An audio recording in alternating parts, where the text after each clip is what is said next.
but we landed at Stansted, roughly kind of 13th of October, kind of late afternoon or early evening, so it was dark already. And yes, Stansted then was just an aerodrome rather than an airport.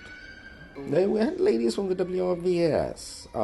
I think who were the first people to greet us, apart from the immigration officers and people like that. But that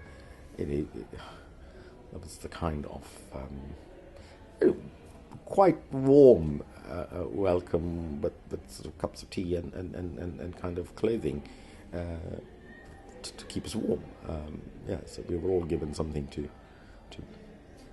Yeah, we were all met by people from the Uganda Resettlement Board, sort of counted and put on a bus, and we travelled to a place just outside East Grinstead called Hobbs Barracks, which is another army barracks, presumably decommissioned, but still under MOD ownership. Stayed there a couple of nights, I think, and then we were put on a train to Plymouth, from where we were on coaches and were taken to a camp called Plasterdown, which sort of sits halfway between the towns of Tavistock and the village of Horrobridge. And that's where we stayed till the camp. I stayed till the camp was closed because of the impending winter. The Dartmoor winter wouldn't have been particularly clement.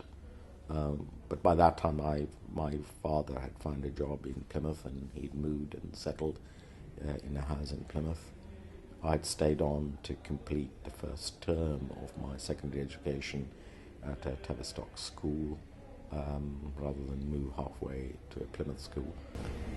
So you would have stayed about 10, 12 weeks then, from October to December? Yes, a part of that was in the camp, and a part of that I stayed with a family of by now friends, who Peter worked on the camp as a liaison person and so on. And Peter and Agnes put me up for the next 3 or 4 weeks, whatever it was, of the schooling. But what was it like, the life in camp? Oh, but it was strange, of course.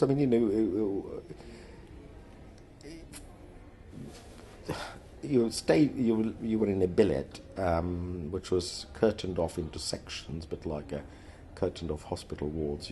Each family was given X amount of space and beds. So everyone had a bed, a little cupboard, and a little chest, or actually large plastic bins in which you could put anything else as well. And communal shower rooms and communal bathrooms, and curtains separating one family from the next. The privacy was kind of zero, and you had no choice on who your neighbours were because you were allocated a billet, and we lived closer with each other than we probably had in Uganda, but in adversity we were fine. We just coped.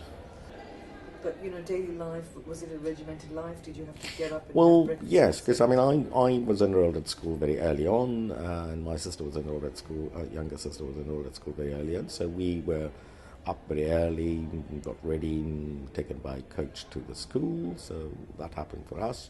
My father, having found a job relatively early again, was up very early and was bussed to Plymouth until we got the house in Plymouth. My mother and the youngest two effectively stayed on the camp all day, sheltering against the cold and the wind, and in some ways they probably had the most boring bit between 8 and 4 until we returned. Well, I left Tavistock Comprehensive at the end of 72 calendar year. 73 I joined a school in Plymouth, Devonport High School for Boys, I did the A levels in January, because I was uh, intending to do A levels in Uganda in December '72, which is when our exams would have been. So I was entered for the 72, 73 January exams, as try it out, see if you get the right grades, and if not, of course, you can take them in June. Well, I got the grades, so I in fact finished schooling sort of at half term um, in '73, the first half term, and I got admission to university at London University, Queen Mary College, starting in October '73. So I didn't really need to carry on being at school.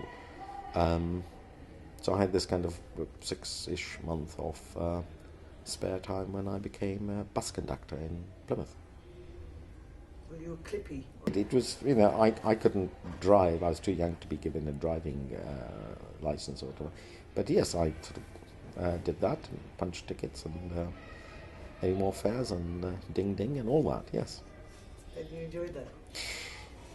I think I'm not sure whether I enjoyed it. I think but there were aspects of it which were fun, because I worked on a rural bus route coming out of Plymouth rather than the urban bus routes, and so I did go as a bus conductor all over,